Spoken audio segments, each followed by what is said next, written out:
drop! Get off the road! Clearly, you don't own an air fryer. Indeed. This just keeps on getting worse for Let's me. go! Trevor, how does it feel to be the world's most toxic gamer?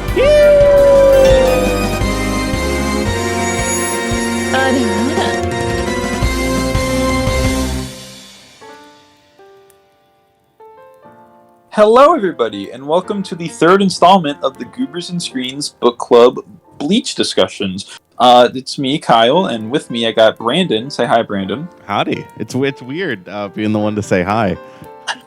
Yeah, Brandon was about to give the Rat's Nest intro because we've been doing a lot of Chainsaw Man and One Piece reviews. Subscribe to the Rat's Nest. Link in description. Yeah, subscribe to the Rat's Nest. Today we're going to be talking about Bleach, specifically chapters 72 through 115. Now this took a while. Brandon and I have been busy IRL. I've just been kind of, hacking away at it, just specifically reading through the Soul Society sneak entry portion of Soul Society. And I also took a lot of notes, so we'll be very thorough in our discussion, hopefully. Yeah, I love Soul Society. It's one of the two Bleach arcs that I've read. I've read a bit of Arankar. I love Soul Society. I really enjoy it. So I've been looking forward to this, and we've already discussed a couple things of it off camera, but we'll be going back through it again. We'll get there. As I was saying, I'm gonna rely on Brandon to fill in some of the big gaps or details because I've read this over quite a while. So some of the early stuff I might blank on, but I do remember a lot of what I just recently read. I will say everything that I remember, but I read this section a good bit ago too. After we recorded the last episode, I think I read it all that night. So yeah, so we'll take what we say with a grain of salt to some extent. So here's my overall opinion, since this is typically how we start these discussions on the book clubs. I like Bleach. I think Bleach is pretty good. I wouldn't say I'm as big a fan of Soul Society as other people are, and it's not Brandon that's overhyped it. I've heard many people say that the Soul Society arc is absolutely phenomenal. They try putting it up there as one of the best shonen arcs, or some people have. A lot of people give it a lot of praise. While it's a lot of fun. It's a lot of fun. At least in my opinion. My mind might change. It could change.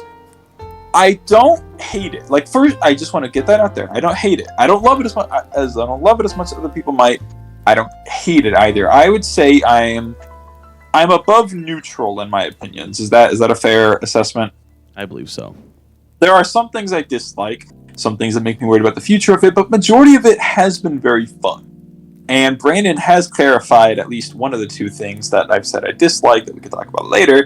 He's helped explain it in a way that while I still might not like it, I would not argue it as an objectively bad part of the series. Of this arc. Yeah. So, let's get started, shall we? Let's. You lead the discussion. This is, again, it's very weird. Yeah, it's usually Brandon leads it, but let's start. So, from where we left off, they showed up at the Spirit Town. I forget the name of it, but they just went into the portal. I'm trying to remember the names of everyone. Yeah, Ichigo, Uryu, Chad, Orihime, and then Mr. Yoruichi or Yoruichi. How do you pronounce it? Yoruichi? Yeah, Yoruichi. Je ne sais pas. However you want to say it. So they show up in the Spirit Town. They want to get inside the Society. There's this big guardian, a giant guardian named Jinabo, and Ichigo and Jinabo have a duel. I don't know. At first, it was kind of weird, this big ancient guardian man who had been protecting it for however long they stated. Ichigo just kind of rolls up and beats him instantly. I don't know. It was fine as is, because then when I was worried about that, someone from inside, Jin, shows up and just cuts off one of his arms. So that made me feel a little bit better about the power scaling right there. Mm-hmm. To be oh, you I forgot what I think Jin said specifically. Like the whole purpose of a guardian is to keep people out, and if they can't do that, we have no use for people like you. Yeah, so, Jin's a bit of a hard ass, you could say. He's a bit of a dead ass, if you will. That's so true. Aizen's the one. He's like the fifth captain company. I think he's a bit of a dead ass. We'll get there. But I like that. I like this as more so of a Jin's introduction, because we've seen Ichigo beat this guy, and he's like, you know what? You're not such a bad guy. And Jindaba's like, all right, cool. You guys beat me. Fair, honorable combat. I'll let you in. And then Jin shows up. Is like, no, we're not gonna do that. But funny enough, Jin doesn't kill anyone. He doesn't kill anyone. Like, he doesn't kill Ichigo or anyone in Ichigo's group. He kind of lets him go, and that becomes relevant later with the other captains start like berating him and scolding him for what he had done, which we'll touch on. But yeah. I like this. I thankfully I'm very happy that this ancient millennia, I don't know how long it's existed for, that this society at least has enough manpower to where it's like, oh, okay, the gate guardian might be weak, but the people inside, like, no, they're gonna still keep you out. Yeah. Now, so the whole makeup of the Soul Society, I think it's portrayed very oddly. It's one of my criticisms of Bleach. Now, for my perspective of Bleach, I just like reading. I think it's fun. It's fun to see Ichigo go out there and cut some people up, right? Yeah, to be the throat goat. I think for the sort of heaven, which is how Soul Society is portrayed, or the afterlife, it's kind of small. Yeah, it's kind of really small. It's not even supposedly where all souls go, but there's only 84 towns. I mean, it's like, sure, you want to have 84 towns, but like, it just seems small. And they're like, they're randomly sorted depending on where you're like born. I don't know, Kyle. It's not even that for me. It's like, you would figure with a society this old and this powerful, it wouldn't be so easy to almost get in. Like, it felt almost too easy. Like, if Jin hadn't showed up, they would have just gotten into the ancient society. Like, they would have just gotten into heaven. You honestly, I feel like heaven should have better security, right? Like, they were already in heaven. They had to get into the middle part, right? Sorry, they had to get through. I think it's called. They had to get through the pearly gates of the pearly gates. I got you. Yeah. But yeah, no, I mean, it's it presented an interesting roadblock to them because Kyle, on one hand, what? Ichigo at this point is a captain level fighter. He is. Oh god, at this point, Ichigo is at least a pseudo captain fighter. So him beating the Gate Guardian is not too far out of the expectations. However, that's only with the benefit of hindsight of knowing that Ichigo is a pseudo captain level fighter at this point. Yeah, because again, there's a lot of power scaling stuff that I don't. Brandon and I we dislike it for seemingly different reasons because of what I thought versus what actually gets explained later. Because as of getting into this part of it, and I could be wrong here. Maybe I don't remember a thing correctly from beforehand. I don't feel like Ichigo should be a captain level fighter. Like, given that this is the Soul Society and these are the captains of heaven, if you will, I don't feel like Ichigo at this point should be able to take them on. But that's just me. I don't feel like it should be the case. Ichigo just has so much spirit energy. Oh, Ichigo. It's his name. It's Ichigo. It does give him a bit. It's kind of like Gon from Hunter x Hunter, right? I slight spoilers for Hunter x Hunter, I guess. Gon he just has so much nen, and he can punch really good with it, and he refines it over the course of the story to punch even better with it, right? Yeah, it's essentially what Ichigo is doing, He's always had the capacity.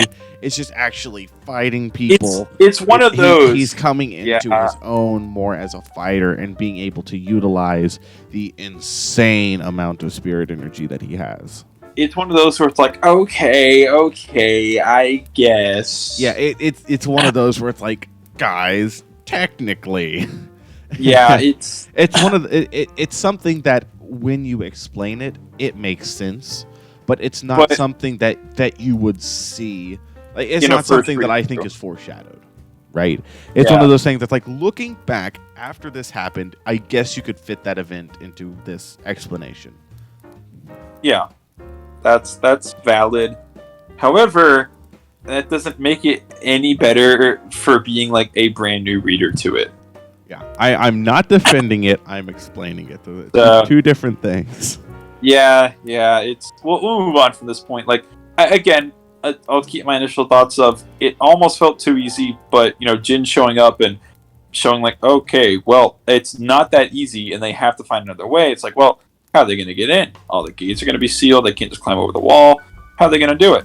And then, I think Mr. Yoriichi or someone. I'm pretty sure Mr. Yoriichi's like, all right, we're going to go search for Kukaku Shiba. Yeah, for a big-titted, one-armed waifu. Yes. Because Kukaku is going to help us get in. And then they have a strategy meeting. This guy named Ganyu shows up. And I like it. Yeah, Goat-Ryu. Yeah, I love him so much. Are you going to keep on doing this? Goat-Ryu? No way. Mr. Goat-Ryuichi? Goat Rahime, I can't believe it. Is that just what you're gonna do with all these characters? Let me think. I can't remember. What's Chad's actual name? Sato. Sod Goat? Okay, moving on. I like Ganyu. He's a bit of a goofball when he shows up, but I like his, I guess, sand or quicksand powers. I don't know. The melting ish powers have always, not even melting, sand, earth powers. Those have always been pretty cool for me. Yeah, his grimoire is pretty cool. Reminds me of Sako from JoJo. No way. To do that, so yeah, they fight a little bit. And he runs away, and they find Kukaku's house, and she agrees to help them. And we get the funny, funny joke of, oh, Ganyu's actually the brother, haha. So a lot of fun conflict for that. But I like Ganyu and I like Kukaku's introduction, and I also like how they're going to sneak into the Soul Side. Yeah. In all the shonen arcs where they have an infiltration, I always enjoy the infiltration itself, like how, spoilers for Enies Lobby in One Piece, they just crash a train into the gate and then fly in that way. It's just fun. So I like this one where there's okay, well, there's this barrier around the Soul Society. But we're gonna launch you guys out of a firework cannon, because that's what Kukaku does.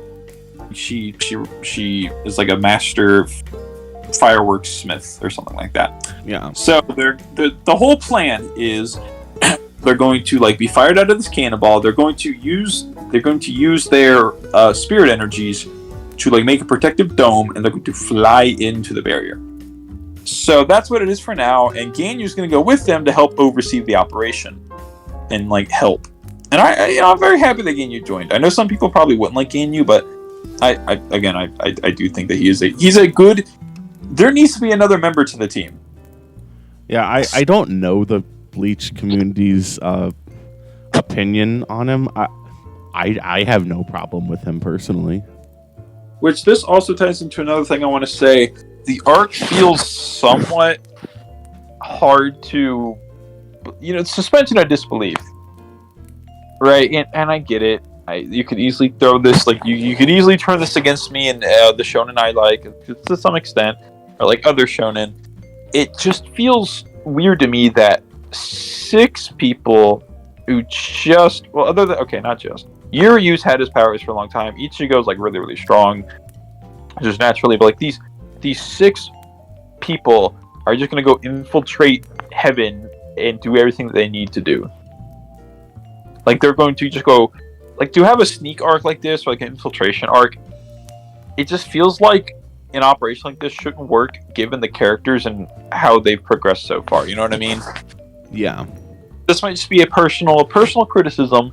It just feels like having Ichigo, Yuryu, Chad, Orihime, Yurichi, and Ganyu, who can't even really like fight per se. I mean, he can. You know what I mean? Like he's not a fighter by trade.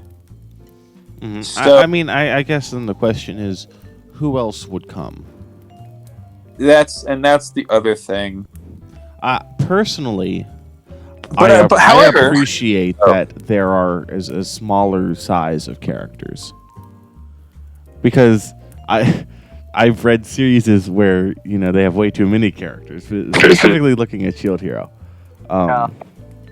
And I guess what I would say is, like, that's how I thought at first, and upon hindsight, like, it gets better where they make allies going into the place, or like people who are neutral against them, who don't wish them any harm.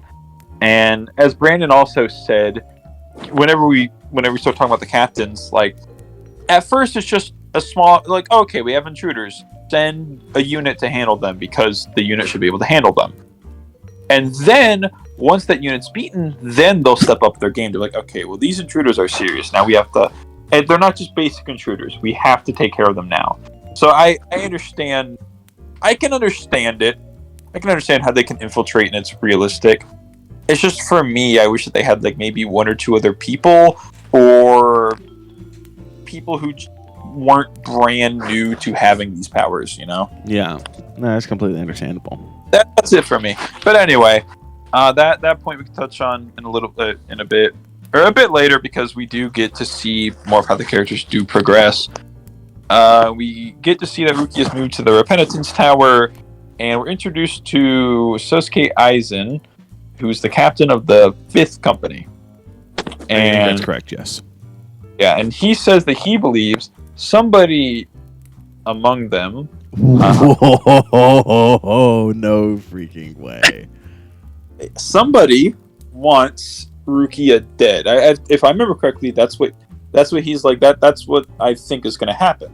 I think somebody wants Rukia dead, and that's why we're going to move her to the Repentance Tower, like away from people. If I remember correctly, that's what it is. And so then we get a mini training, not training, but it's one of those where they have to, in order to progress, they have to learn a power, and the main character struggles with said power. And let's see, I'm looking at my notes. He learns it real good. He does, and Ganyu helps them. That was a good moment. I like that between them. We also get to see that Kukaku's and Ganyu's brother died to a Soul Reaper, which I thought was interesting. To like, why is Ganyu going to help if he doesn't like Soul Reapers? And it's like, well, because I want to learn more about them and try to figure out why one wanted to kill my brother. It's like, oh, well, that's an admirable reason for joining them. Like, it's a believable reason for Ganyu to be on the squad, to go with them. And then, this was a really good moment. One thing I was telling Brandon about, and I know it's another series too, but one of the things I like with Bleach is a lot of its highlighted importance on like making a promise and what it means to owe up to that promise. Because there are a lot of characters that make promises to one another, and like through thick or thin, like they try their damnedest to hold up to their end of the bargain, and I respect that. And I think it's a good motivation for a lot of these characters. Like Ichigo's talking with Ganyu, and Ganyu's like, "Why are you even trying so hard if you don't even like her?" Because not even that. Ichigo just says like, "I don't really care about Rukia. Like, I don't really feel too strongly about her. I don't really like. She's not like a friend or anything." He's like, "Well, then why are you trying so hard to save her?" And he's like, "Well, because we made a deal. She helped me save my family, and I owe her one. And this is me owing her one, and I want to see that through to the end." Like, it's a very simple motivation, but for someone like Ichigo, who's a very, not in a mean way, a very like simplistic character, I think it fits very well. Mm-hmm.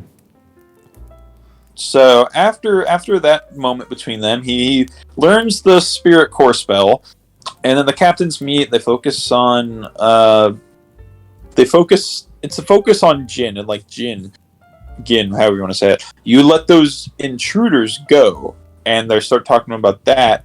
And then I think in the middle of their meeting is when the Spirit Core thing happens. The Demon Core gone wrong.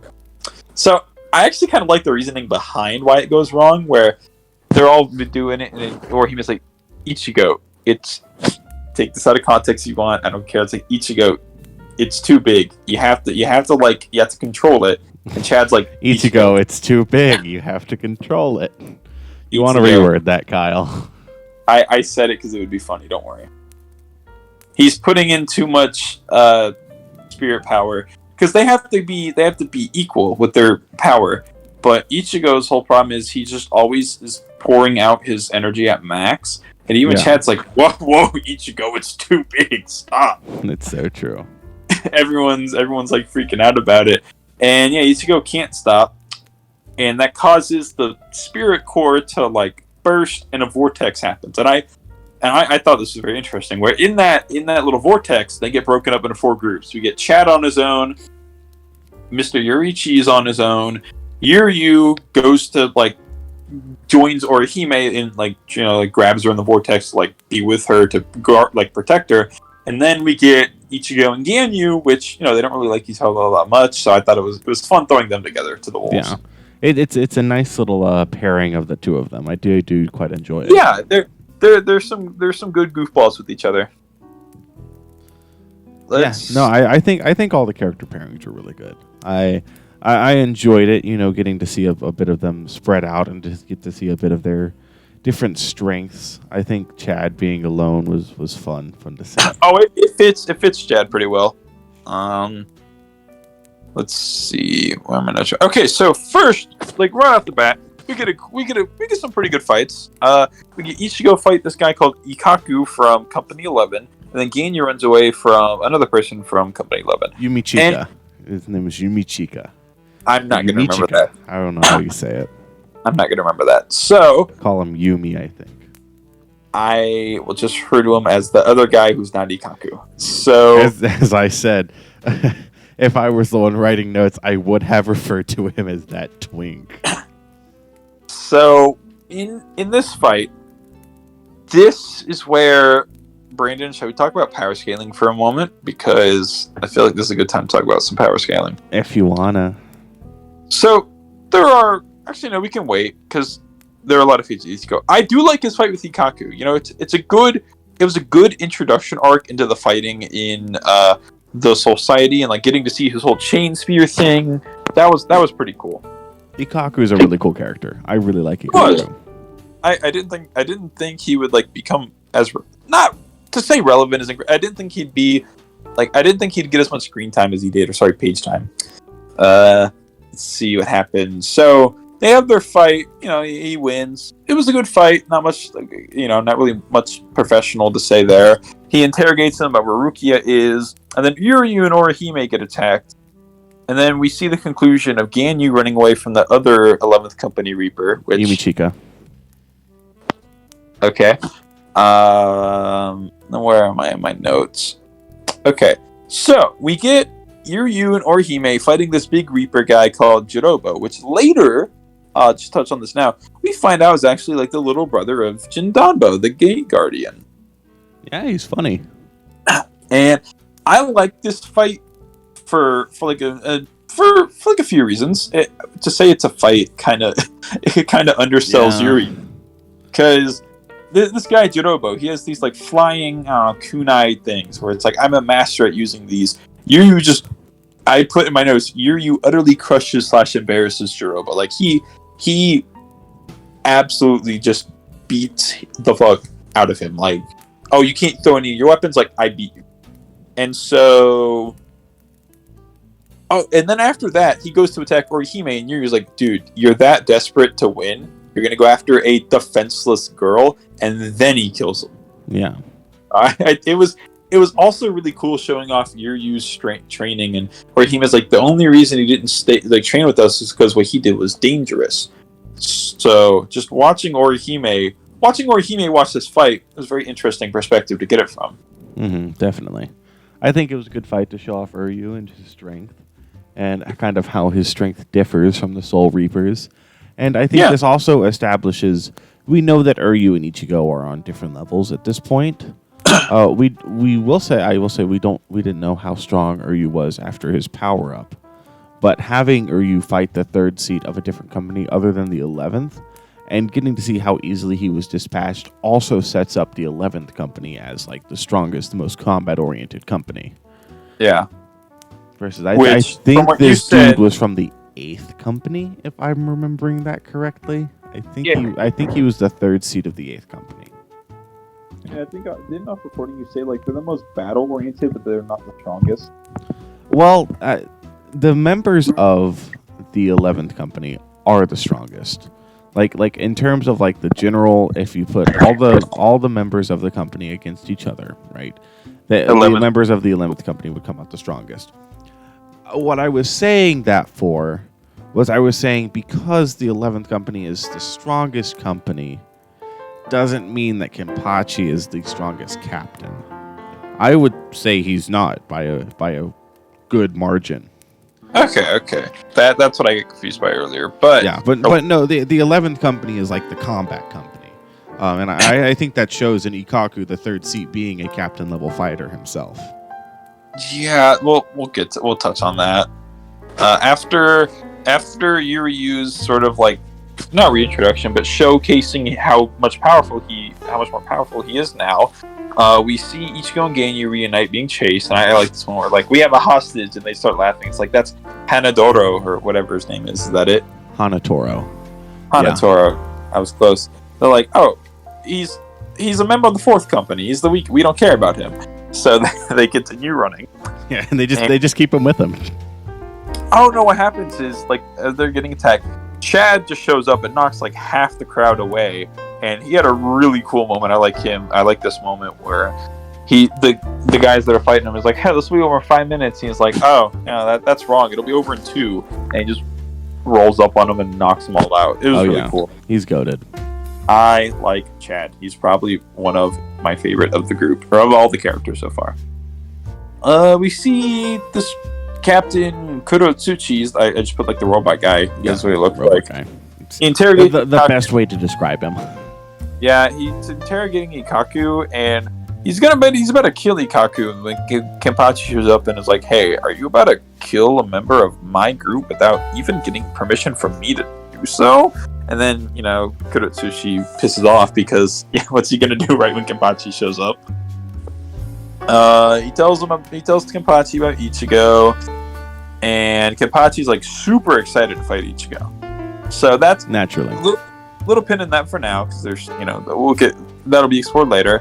We see Hanataro tells him, "Oh, we know a hidden path," and he also explains why he cares about Rukia so much, just based on like a lot of what she said. And then, as they make their way over, we get the Ichigo versus Renji rematch, and this is where Brandon said the power scaling was really. I think this is the worst power scaled Ichigo fight of this arc by a good margin. Because here was my issue with it. What I initially thought, and Brandon has corrected me on this based on what he's read and knows, I thought like Ichigo fought them in order of progressing strength. Like Ikaku was the weakest, and then Renji, and then Kenpachi. But the leap between those was very, very, very silly. Like, yeah. I definitely think originally it was intended to be like, oh, he's fighting a third seat. Oh, he's fighting a vice captain. Oh, he's fighting a captain, right? I really do think that was the originally the intended thing, right? I really do think that. So what's changed about that now? Like, why is that so different? Because of Ikaku's strength that's later established. And so with Renji, right? Yeah, where I am, like the furthest I've gotten in the manga and the anime, I'd say Ikaku and Renji are relatively even on strength, if not maybe Ikaku having the edge a tiny bit. But from now to that point, we've seen Renji improve. You'll see it. You'll understand what I'm talking about. We've seen Renji actively get a lot stronger. But we haven't seen anything about Ikaku, and we know from something he from what he says to Yumi Chika later in the series, where he establishes that yes, I've always been this strong, or I've been this strong for a while. He was that strong that we see later at this point in time. He is a captain level fighter at this time. Renji is not. Renji's he's strong. I mean, he's a very solid vice captain. I'd say Renji's like the gold standard for vice captain power scaling, if not one of the strongest vice captains. But he's far from a captain, and from the relative ease that I won't say ease with how much Ichigo did struggle against Renji. I definitely, in retrospect, in how the series developed and how Tite Kubo wrote the series, Renji's fight is the worst power scaled of this arc. And here's the thing, I as of this moment, there is no way I could have known that Ikkaku was a captain level fighter. Like I said, I really think the original intention was just always progressing third seat, vice captain, whatever, and just later, I almost think unintentionally, but the wording used and the way that things are established, like, yeah, Ikkaku is a captain level fighter at this point.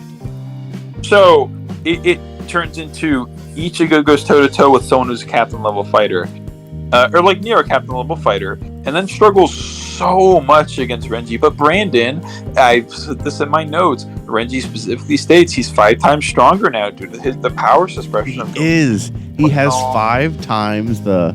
What was the thing in a Water 7 or Indy's lobby? What was the thing? The Chapapa guy. What did he try to implement the power scaling in One Piece? Levels. What is it? Power levels. But no, like, what does he call it? I don't know. I can't remember. It's that. He's got 5 times that. He's got 5 times the power level from Dragon Ball. He's got 5 times the power level. He went from a 7,000 to a 30,000 That's what the math is. That's what power level. That's the name of it. Like, what is power is. So the prop, like, again, I feel like either way, whether it's like progressing upward or like going up, then this steep hill with like steep downward hill with Renji, and then all the way back with Kenpachi, the power scaling is wonky in both cases. Where like I felt like Ichigo progressed way too quickly. That's what I thought. Some people might feel differently. That's okay. They're okay with being wrong. That's fine. I felt like it was that was a joke, by the way. I felt like that just happened too quickly and too little time.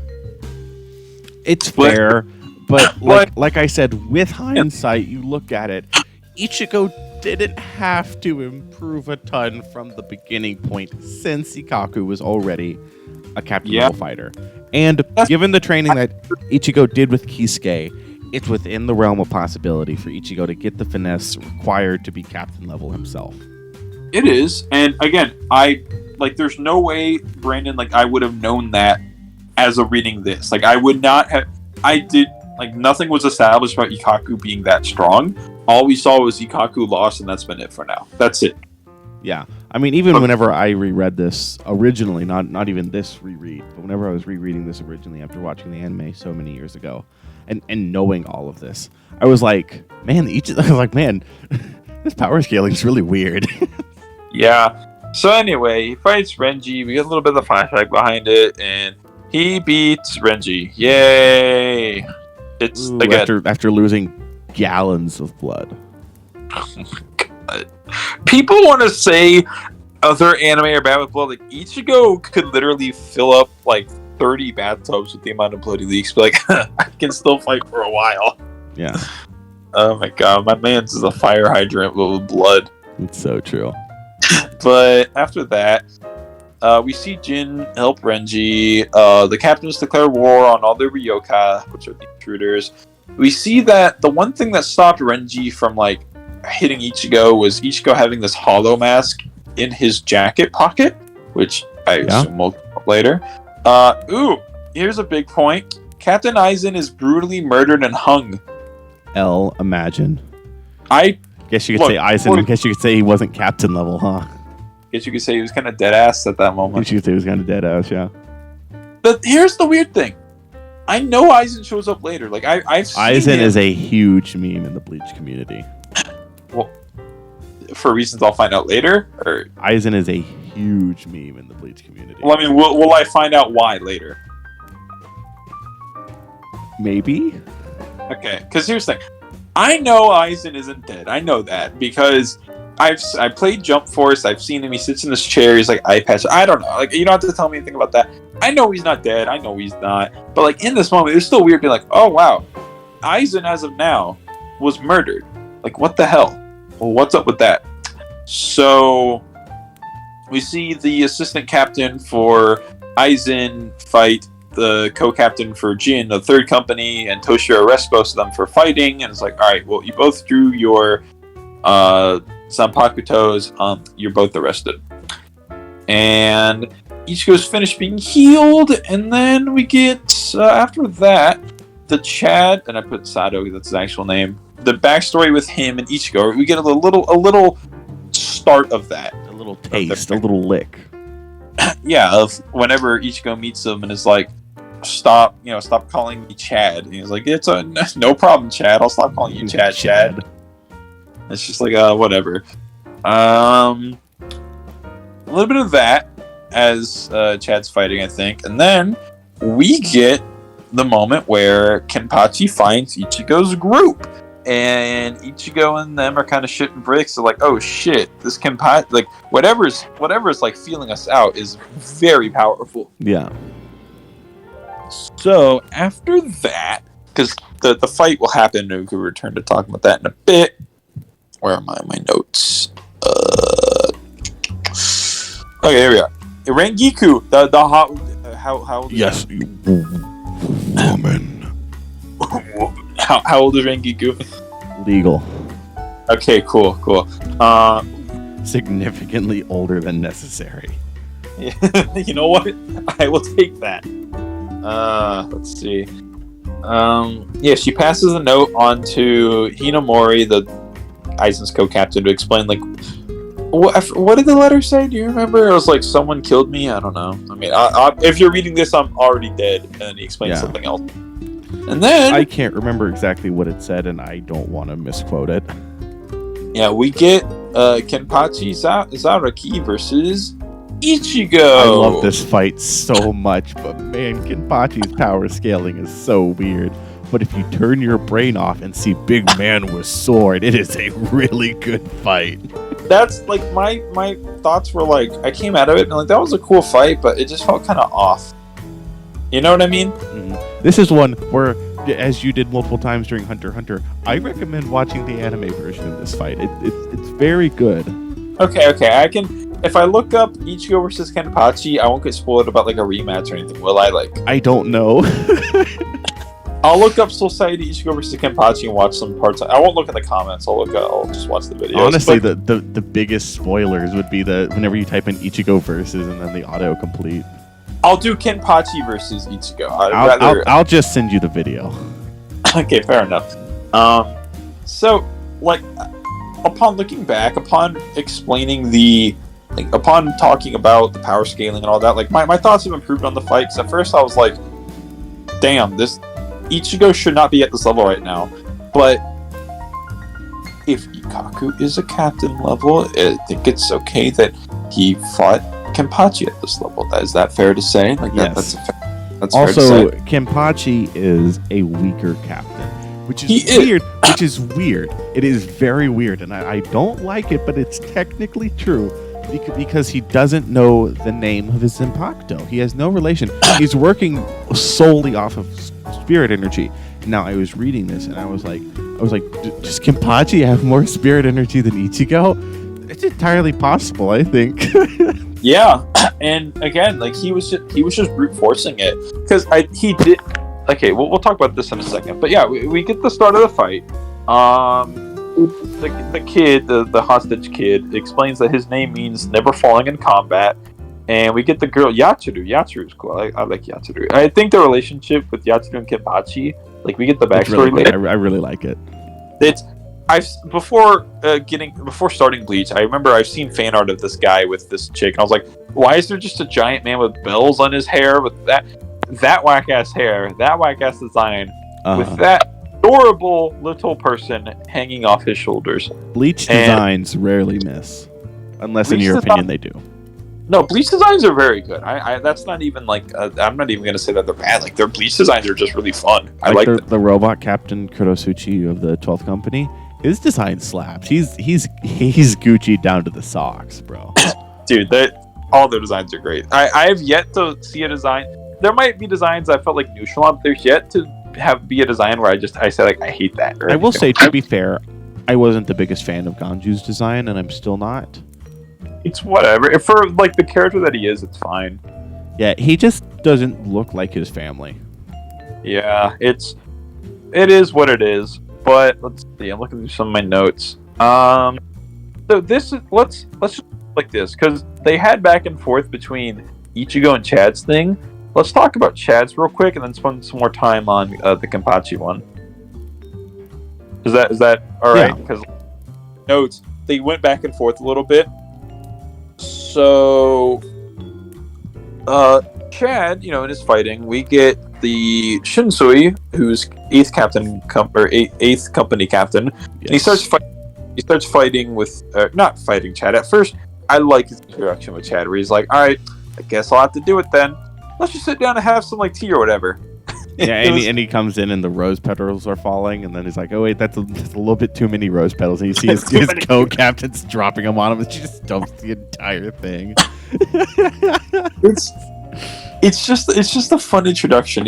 He's able to goof off because he's that much stronger than Chad. Like I like that upon hindsight. I love every single captain. So far, I like all the captains too. I have yet to see a captain I dislike. I mean, I might dislike them as like, "Grr, you're not a good person, Kurosuchi," but like, I like him still as like a design and like how he acts. I don't know, but in this encounter, we get Shinsui doesn't even break a sweat. He's like dodging Chad. Like he's like, "Your attacks are very strong. I'll give you that. Like I'm happy I dodged because if I didn't, I might be hurt very bad or like killed or whatever. But you can't hit me." And then in the middle of the fight, we get Chad's backstory with Ichigo and like where they developed the promise. Chad is he was born I think somewhere in Japan. His family is like he moved to Mexico, then he moved back to Japan, I think is what it is. Yeah. And he has this very special like token or like coin from his abuelo, which I think means grandpa. Yes. And he gets like a reputation for himself being like a big angry fighter or like a thug, street thug. And some street thugs like kidnap him under a bridge and is like, "Well, look, I know what'll hurt you most is if I like just get rid of this coin that you can never find it again." Ichigo shows up and helps him, and like I remember this is one of the very first things I saw about Bleach, where Ichigo picks up a phone and he's like, "Oh, hello, yes, officer, I need an ambulance." And they're like, "Oh, it's cool. It's cute. You're calling an ambulance for your friend? That's adorable." And he's like, "Yeah, I need 1, 2, 3, 5 ambulances," and he beats up all 5 of those guys. Really cool moment for Ichigo. Yeah. Hello? No, I love the I love the Chad backstory. It's good. And then we get them making the promise of like, "Look, we both have stuff that we're willing to like risk ourselves for. Let's promise to help each other by risking one another for what we both need in life." And again, like that ties back into the whole like promise theme of like how far will someone go to keep up to their word. Which is great for Chad, knowing him as a character, and Ichigo for knowing that Ichigo is very commitful to like keeping up to his ends of bargains. He's very loyal. He's a very loyal character. Yes, that's a good word for it.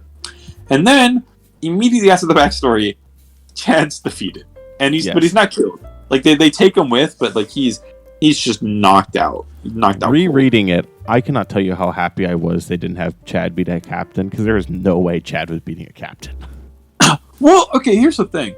Strength-wise, yeah, the captain's like, I'm happy I'm dodging this, because he even expressed concern, like, if I didn't dodge this, I'd be severely hurt. But it's just, like, speed. Speed. Like, this captain just blitzes him with speed. So it makes sense. Also, he was never fighting all out, because he never wanted to kill Chad. Exactly. He's just like, "Oh, I'm kind of happy I dodged." But Chad is very strong. He's, I'd say, like, maybe, not even, maybe assistant captain. Maybe. Yeah, I can't give a good level of Chad's power scaling at this point. Definitely not Orihime, but like maybe Chad, maybe. Anyway, yeah. Now we get Ichigo versus Kenpachi. The one thing I just thought, now that my misassumption, but granted, I'm not going to blame myself for the misassumption because the information that I was supposed to have to understand this power scaling happens later, according to what Brandon says. I do like Ichigo versus Kenpachi. Because at first I was weirded, like, oh my god, you can't even cut Kenpachi, but now he can. That's just random. But now it's like, okay, now knowing that Ichigo, other than the Renji thing, is a captain level fighter, makes sense that he struggled a bit, but eventually, like, you know, he got his water wings. He got adjusted to the fighting so far. Because at first they fought, and Kenpachi like, look, hit me as hard as you can. Ichigo does nothing to him, like barely crack. Doesn't even crack the skin. And he explains whenever two spirit forces clash, the weakest one absorbs the blow. That means that, like, my bare skin exerting minimal force is just stronger than your sword as is. Like, that's it. I'm just, my skin is more tough than you are. And then let's see. Which helps the theory that Kenpachi just has a metric fuck ton of like third amount, so much spirit energy. We see Ichigo retreating, and he's like, but wait a minute, I don't, because he remembers what Kisuke taught him, and is like, look, I shouldn't be retreating. Like, if I just stand my ground, like apply enough spirit energy to my sword, I can cut him. I should not be afraid of him. And then we get it, where he cuts Kenpachi, and he's like, oh, cool, I did it. I think at one point during this, I want to mention this real quick, because this also ties into something I like with Ichigo. We're in the middle of this fight. He's talking with Kenpachi, and Kenpachi's like, yeah, I haven't named my Zanpakuto. And Ichigo's like, whew, I'm happy about that. That means you're not going to get any stronger. Keep that in mind, audience. That is relevant in a moment. So, after he kisses Kenpachi and he celebrates, Kenpachi just kind of, what's the omae-omo, sorry kid, you know what I mean? Nothing personal, kid. Personnel kids.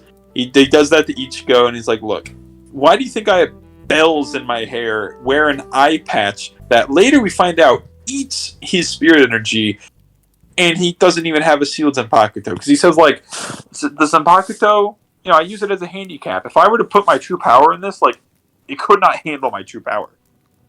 And he just can't handle the truth. Can't handle the truth. He just nothing personnels Ichigo and, like, knocks him out cold, almost killing him in the process, like, almost. And then we see Ichigo lose as Kenpachi's leaving. Kenpachi's like, damn, that's kind of unsatisfying. And then we get his Zanpakuto. What's the name? Zangetsu. Yeah. Zangetsu to his inner spirit building world. That's what I typed. It's his inner world, I guess. I don't know. Yeah. And this is the revelation I like, where Ichigo's like, damn, I thought I was so much better than the guy who didn't even know his Zanpakuto's name, but I am no better than he is. Because all I know is my weapon, or all I know about my weapon is its name. And that's it. And this ties into something very interesting that I feel like I've heard about in real life, of, like, people honing their skills to a point where, like, they know their weapon, and it's not just a weapon, it's an extension of them. And this is sort of what I feel like is tying in with Ichigo right now, where this is, like, in this moment, Ichigo has to fight a copy of himself. Like, he has to use, like a broken sword or whatever. I don't remember exactly what he uses. Yeah. Like, this weird spirit copy of himself using Zangetsu. And Ichigo white. In it, Ichigo sees a lot of the stuff that he could do with Zangetsu because of what the spirit Ichigo does, where it's like, yo, he's using, like, the wrapping around it to extend the cut, or he's doing this with it. I didn't know you could do this with it. There's so much more I have to learn about how to use my weapon. And I like this as a growth in Kirito as a character. I think it is very well-written growth for his character. So it's like, okay, I'm strong, I have a big sword, but what I'm doing now doesn't work. I need to learn about how to use my sword better. And he ends up winning the fight. And he promises, like, look, I will learn, I want to know more about you, Getsu. I want to learn you as more than just a weapon. I want to learn you as, like, an extension of myself. And that's my interpretation of it. And I thought it was very well done in this section. I like this section a lot. The only thing that's weird is Ichigo's double isn't actually like a thing that Zangetsu projected. It's just like, oh, I showed up just to kind of help you, but eventually I'm going to take his power. See, I'm guessing that's like the hollow inside of him or whatever. I'll go ahead and say, yeah, that's Ichigo's hollow. Okay, cool. Cool. Yeah, I wasn't going to tell you, but you guessed it right, so yeah. You find that out before too long anyways, but yeah. That's what I expected. Anyway, so yeah. Then he gets back up, and we get a little before that. We get a little speech from Zangetsu that's like, "Look, being in your inner world, like when you're sad, it rains. When you're angry, like it storms. I never want rain to fall upon this world again." I don't know, just some nice spoken words from Zangetsu. It's a wise man. Yeah, a wise sword, if you will. And then we get the rematch, a true fight with Ichigo versus Kenpachi, both going out. Kenpachi does fully goes all out. He takes off his eye patch, and we see he says they designed it to eat up my spirit energy, to where it's it nerfs me. Then they fight they have a really good finale to the fight, and it concludes in a draw per se, where Ichigo was like, "You won, Kenpachi," and Kenpachi's like, "What are you talking about, you idiot? You won." Then he falls back. I don't know, it's just a good ending to it. And then we get Yatsuru showing up and helping Kenpachi, and someone shows up to help Ichigo, and Mr. Yoichi. Oh yeah, Mr. Yoichi shows up. I thought I put that in my notes. Oh yeah, I do. Mr. Yoichi helps Ichigo after the fight. So after this, we get Yatsuru and Kenpachi's backstory, where they both don't have names. They meet each other, and Kenpachi's like this vile murderer. Is like, what are you doing, little child? Like, you should be afraid. Oh, vile murderer. They were in the worst region to get sent to in the afterlife, where it's wars and stuff. And the point I'm trying to make is Kenpachi's around a pile of dead bodies. Yatsuru shows up without a name yet. She shows up, and he's like, "What are you doing here? You shouldn't be here. You should be scared." And they end up bonding and forming a friendship. And they're like, "Look, I'm gonna name you Yatsuru after this, and you're gonna call me Kenpachi because I'm gonna be the strongest." And he has an actual name, but those are the names that they sign themselves. And I don't know, I don't remember too much. It's a very nice little father-daughter relationship. It is. It's a very fun dynamic that these two have, and getting a backstory for them was very nice to see. I love Kenpachi very much. I think I love whenever I get to see him. Kenpachi's a fun character. He's the throat goat. He certainly is. Upon first seeing him, and then seeing that he's just one big walking nerf on himself, because he wants to have a good fight. And I don't know, whenever he finds someone that can keep up with him being nerfed, he's like, okay, now it's time to go all out, because if a person can fight at this level, he just likes to fight, and I enjoy that about a character. I like the archetypes of characters where it's they just want to have good fights, and Ichigo was a good opponent for him. So that concludes that section. And I'm willing to admit, my initial thoughts were probably wrong. Upon retrospect and learning what I know now about my incorrect assumptions about the power scaling, the Kenpachi fight was great. I think Ichigo, it's kind of like my opinion of Chimera Ant, where whenever I finished reading it, I was like, I don't know, I don't think it was that good, and now I'm like, yeah, no, it's phenomenal. I love it. Yeah. So after that, the last little section that we get right now, we get Ganyu and the hostage kid Hanataro, right? Yeah, Hanataro. They show up to save Rukia, and then Ganyu has the realization of, oh my god, you're the one that killed my brother. And Rukia's like, I certainly did. LeMayo trolled L plus then, ratio plus touch grass plus no bitches. And then at the worst possible timeline happens, and Byakuya shows up in Rukia's chambers, and that's the last that I read of it. And that, everyone, so far is the Soul Society sneak entry portion. It's one of those where, I finished it. Upon reflection, I enjoyed it better than I let on. Two things I disliked about it most were it felt unrealistic to believe that this could happen, and the power scaling. Other than Renji, Renji section, if what you're saying is accurate, and I believe you that it is, if that's what it is, then yeah, the Renji's is the most egregious, but the Ikkaku fight and Kenpachi fight are better upon reflection because it's not just how I thought it was. It's not just Ichigo shooting up an absurd amount. It's Ichigo being at that captain level, struggling really hard against someone that he shouldn't have, and then going up to someone who's like a further than captain level, like higher up than Kenpachi. It's believable to me now. I like this sneak portion. It's fun watching the characters be separated, doing their own little things. I wish we got to see more of Yuryu and Orihime in this section. I mean, we saw the one fight with Jidobo, right? Mm-hmm. Yeah. We got that with them.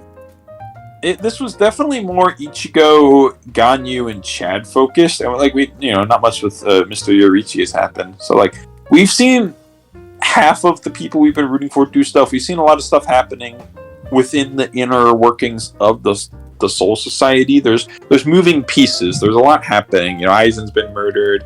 A captain's been beaten. Other captains have things to worry about.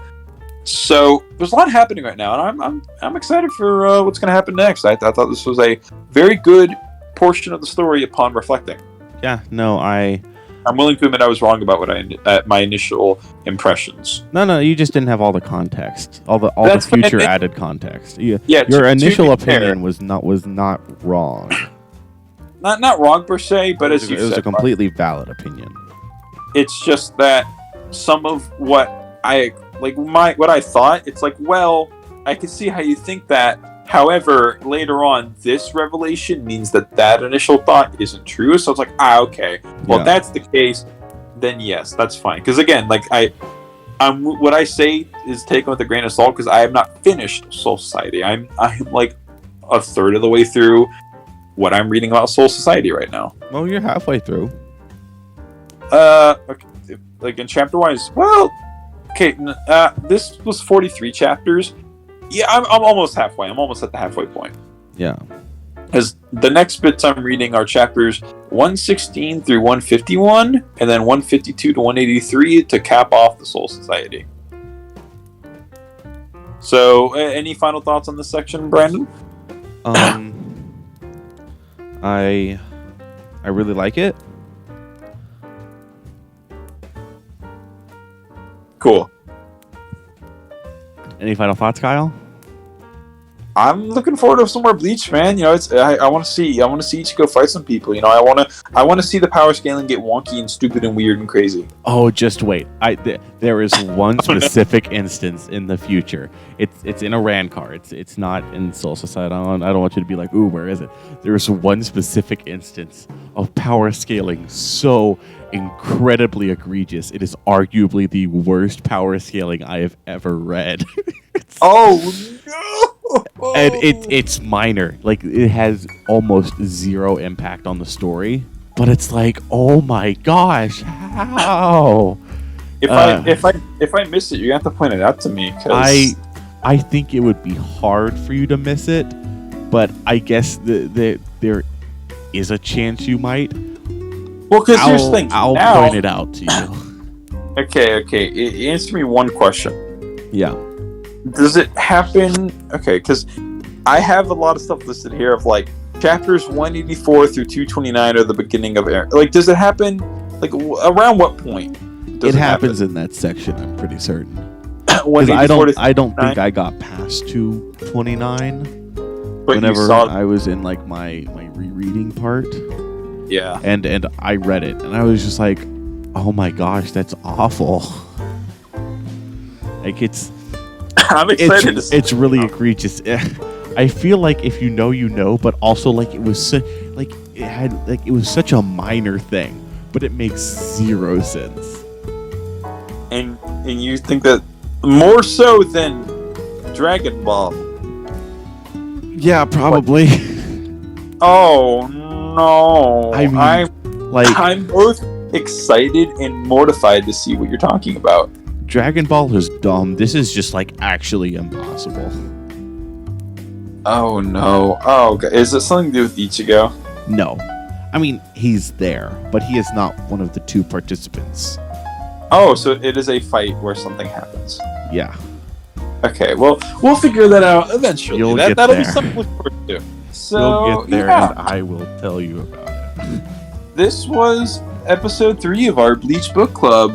In the next section, since this was capping off the sneak entry portion of the Soul Society, next portion will be me reading the first half of the rescue section of it. That whatever I looked at to make like the chapter portions I'd be reading, that's what they classified it under. So I'm going to be reading chapters 116 through 151. Unless there's anything else you want to say, Brandon, I think that does it. And thank you for listening. Yeah, if you're just starting the video, leave a like, subscribe, leave a comment, check out the Rat's Nest in the description. We do weekly Chainsaw Man and One Piece reviews and occasionally other stuff. We hope you'll enjoy this video. Bleach is going to be bi-weekly, unlike our other series. It's just because we've been really busy with school. If we get on a more regular reading and recording schedule, might change it to weekly, but it's bi-weekly for now. And we will see you all in the next one in 2 weeks. Bye-bye. Bye.